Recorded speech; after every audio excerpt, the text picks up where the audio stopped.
తాకట్లో ఉన్న మీ బంగారాన్ని విడిపించి ఆ రోజు ఆన్లైన్ రేటుకి కొంటాం. Sharma gold company. Betting app, online గేమ్ల పట్ల అసెంబ్లీలో సీఎం రేవంత్ రెడ్డి కీలక ప్రకటన చేశారు. వీటిని నిరోధించడానికి స్పెషల్ ఇన్వెస్టిగేషన్ టీమ్ ఏర్పాటు చేస్తామని చెప్పారు.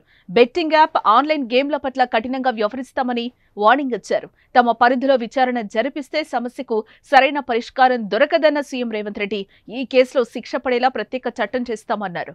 ఇక మరోపక్క బెట్టింగ్ యాప్ల వల్ల ఎంతో మంది బలైపోతున్నారని ఆవేదన వ్యక్తం చేశారు సీఎం రేవంత్. నేరం అంతర్జాతీయ స్థాయిలో జరుగుతోందన్నారు. గుట్కా నిషేధం పట్ల కూడా అప్రమత్తంగా ఉండాలని హెచ్చరించారు.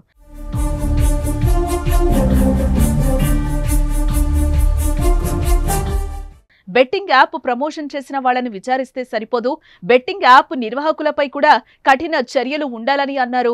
కాగా ఇప్పటికే ఈ బెట్టింగ్ యాప్ కేసులో 25 మంది సెలబ్రిటీలపై కేసులు నమోదయ్యాయి. కొందరు విచారణకు రాగా మరికొందరు ఇంకా విచారణకు రాలేదు. కాగా టాలీవుడ్ అగ్ర హీరోల నుంచి కింది స్థాయి యూట్యూబర్ల వరకు అందరిపై కేసులు వరుసగా నమోదవుతున్నాయి. అటు బెట్టింగ్ యాప్స్ కంపెనీలపై కూడా తెలంగాణ పోలీసులు కేసులు పెడుతున్నారు. కొంతమంది సినీ నటులకు నోటీసులు ఇచ్చి విచారణకు పిలుస్తున్నారు. విదేశాలకు పారిపోయిన వారిని తెలంగాణకు రప్పించే ప్రయత్నం చేస్తున్నారు పోలీసులు.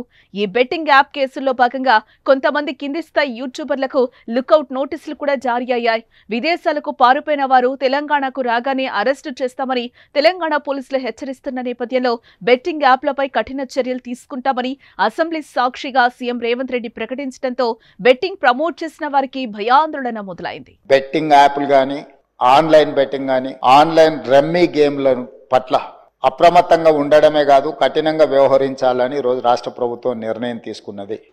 దీన్ని నిరోధించడానికి, నిషేధించడానికి అవసరమైన చర్యలు తీసుకోవడానికి ఒక స్పెషల్ ఇన్వెస్టిగేషన్ టీం, వీలైతే సిబిసిఐడి కానీ లేకపోతే అధికారులతో సమీక్ష చేసిన తర్వాత ఒక స్పెషల్ ఇన్వెస్టిగేషన్ టీంని వేసి కఠినంగా వ్యవహరించాలని చెప్పి ఈరోజు రాష్ట్ర ప్రభుత్వం నిర్ణయం తీసుకున్నది. అధ్యక్ష.